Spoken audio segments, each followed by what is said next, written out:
ಎಲ್ಲರಿಗೂ ಯೂಟ್ಯೂಬ್ ಚಾನಲ್ಗೆ ಸ್ವಾಗತ.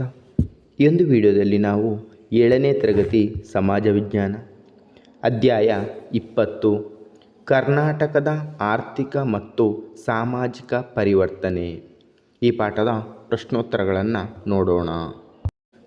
ಖಾಲಿ ಜಾಗದಲ್ಲಿ ಸೂಕ್ತವಾದ ಪದವನ್ನು ತುಂಬಿರಿ.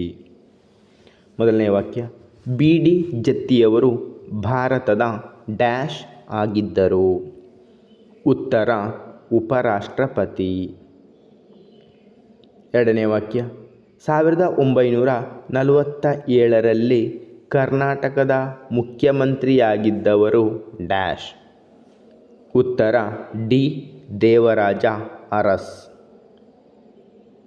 ಮೂರನೇ ವಾಕ್ಯ, 1975ರಲ್ಲಿ ನೇಮಕವಾದ ಪ್ರಥಮ ಹಿಂದುಳಿದ ವರ್ಗಗಳ ಆಯೋಗದ ಅಧ್ಯಕ್ಷರು ಡ್ಯಾಶ್. ಉತ್ತರ, ಎಲ್ ಜಿ ಹಾವನೂರು.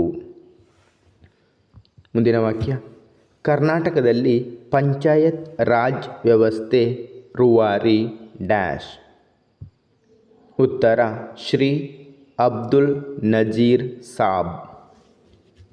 ಮುಂದಿನ ಭಾಗ, 2 ಅಥವಾ 3 ವಾಕ್ಯಗಳಲ್ಲಿ ಉತ್ತರಿಸಿ. ಮೊದಲನೇ ಪ್ರಶ್ನೆ, ಭೂ ಸುಧಾರಣೆ ಎಂದರೇನು? ಉತ್ತರ, ಭೂಮಿಯ ಹಿಡುವಳಿಗಳಲ್ಲಿ ಇರುವ ಸಮಸ್ಯೆಗಳನ್ನು ಹೋಗಲಾಡಿಸಲು ಜಾರಿಗೊಳಿಸಲಾಗಿರುವ ಕ್ರಮಗಳನ್ನು ಭೂ ಸುಧಾರಣೆ ಎನ್ನುವರು. ಮುಂದಿನ ಪ್ರಶ್ನೆ, ಕರ್ನಾಟಕದಲ್ಲಿ ಜಾರಿಯಾದ ಭೂ ಸುಧಾರಣೆಗಳು ಯಾವುವು? ಉತ್ತರ, ಕರ್ನಾಟಕದಲ್ಲಿ ಜಾರಿಯಾದ ಭೂ ಸುಧಾರಣೆಗಳು ಜಮೀನ್ದಾರಿ ಪದ್ಧತಿಯ ನಿರ್ಮೂಲನ, ಗೇಣಿ ಪದ್ಧತಿಯಲ್ಲಿ ಸುಧಾರಣೆ, ಗರಿಷ್ಠ ಹಿಡುವಳಿಯ ಮಿತಿ, ಆರ್ಥಿಕ ಹಿಡುವಳಿಗಳ ರಚನೆ, ಸಹಕಾರಿ ಬೇಸಾಯ ಅಭಿವೃದ್ಧಿ. ಮುಂದಿನ ಪ್ರಶ್ನೆ, ಆರ್ಥಿಕ ಹಿಡುವಳಿ ಎಂದರೇನು? ಉತ್ತರ, ಯಾವ ಹಿಡುವಳಿಯಿಂದ ಬೇಸಾಯಗಾರನು ಬೇಸಾಯ ವೆಚ್ಚಗಳನ್ನು ಕಳೆದು ತನಗೂ ತನ್ನ ಕುಟುಂಬಕ್ಕೂ ನೆಮ್ಮದಿಯಾಗಿರಲು ಬೇಕಾದ ಆದಾಯ ಗಳಿಸಬಲ್ಲನೋ ಅಂತಹ ಜೀವನಾಧಾರ ಹಿಡುವಳಿಯನ್ನು ಆರ್ಥಿಕ ಹಿಡುವಳಿ ಎನ್ನುತ್ತಾರೆ.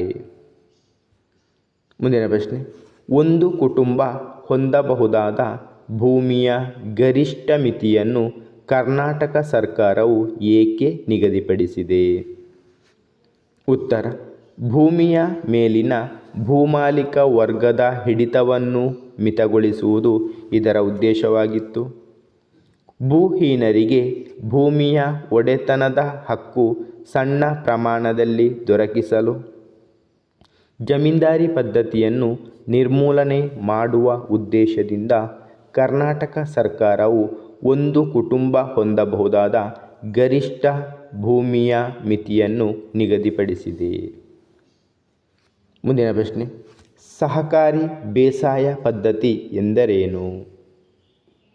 ಉತ್ತರ, ರೈತರು ಸ್ವಯಂ ಪ್ರೇರಣೆಯಿಂದ ಸಹಕಾರಿ ಸಂಘಗಳನ್ನು ಸ್ಥಾಪಿಸಿಕೊಂಡು ತಮ್ಮ ಎಲ್ಲ ಹಿಡುವಳಿಯನ್ನು ಸಹ ರೈತರ ಉಸ್ತುವಾರಿಗೆ ಒಪ್ಪಿಸಿ ಒಟ್ಟಾಗಿ ಸೇರಿ ಸಾಗುವಳಿ ಮಾಡುತ್ತಾರೆ. ಉತ್ಪಾದನೆಯು ಕೈಗೆ ಬಂದಾಗ ಜಮೀನಿನ ಶಾಶ್ವತ ಅಭಿವೃದ್ಧಿಗೆ ಅಗತ್ಯವಾದ ಬಂಡವಾಳವನ್ನು ತೆಗೆದಿಟ್ಟು ಉಳಿದ ಭಾಗವನ್ನು ಹಂಚಿಕೊಳ್ಳುತ್ತಾರೆ. ಇದನ್ನು ಸಹಕಾರಿ ಬೇಸಾಯ ಪದ್ಧತಿ ಎನ್ನುತ್ತೇವೆ. ಮುಂದಿನ ಪ್ರಶ್ನೆ, ಎಲ್ ಜಿ ಹಾವನೂರು ಆಯೋಗವು ಹಿಂದುಳಿದಿರುವಿಕೆಯನ್ನು ಹೇಗೆ ಗುರುತಿಸಿತು? ಉತ್ತರ, ಎಲ್ ಜಿ ಹಾವನೂರು ಆಯೋಗವು ಸಾಮಾನ್ಯ ಶಕ 1975ನೇ ಇಸವಿಯ SSLC ಪರೀಕ್ಷೆಯಲ್ಲಿ ಉತ್ತೀರ್ಣರಾದ ವಿವಿಧ ಜಾತಿಯ ವಿದ್ಯಾರ್ಥಿಗಳ ಶೇಕಡಾವಾರನ್ನು ಮಾನದಂಡವಾಗಿ ಇಟ್ಟುಕೊಂಡು ಹಿಂದುಳಿದಿರುವಿಕೆಯನ್ನು ಗುರುತಿಸಿತು. ಮುಂದಿನ ಪ್ರಶ್ನೆ, ಪಂಚಾಯತ್ ರಾಜ್ ವ್ಯವಸ್ಥೆ ಏಕೆ ಮಹತ್ವದ್ದಾಗಿದೆ? ಉತ್ತರ, ಪಂಚಾಯತ್ ರಾಜ್ ವ್ಯವಸ್ಥೆಯ ಮಹತ್ವ ಸ್ಥಳೀಯರಿಗೆ ಆಡಳಿತದಲ್ಲಿ ಭಾಗವಹಿಸುವ ಮತ್ತು ತೀರ್ಮಾನಗಳನ್ನು ತೆಗೆದುಕೊಳ್ಳುವ ಅಧಿಕಾರವನ್ನು ಕೊಡುವುದೇ ಈ ವ್ಯವಸ್ಥೆಯ ಮುಖ್ಯ ಆಶಯ.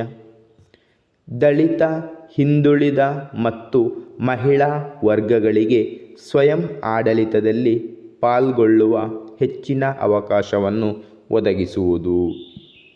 ಧನ್ಯವಾದಗಳು. ಇಷ್ಟವಾದರೆ ಲೈಕ್ ಮಾಡಿ, ಶೇರ್ ಮಾಡಿ. ಹೆಚ್ಚಿನ ವಿಡಿಯೋಗಳಿಗಾಗಿ ಚಾನಲನ್ನು ಉಚಿತವಾಗಿ ಸಬ್ಸ್ಕ್ರೈಬ್ ಮಾಡಿ.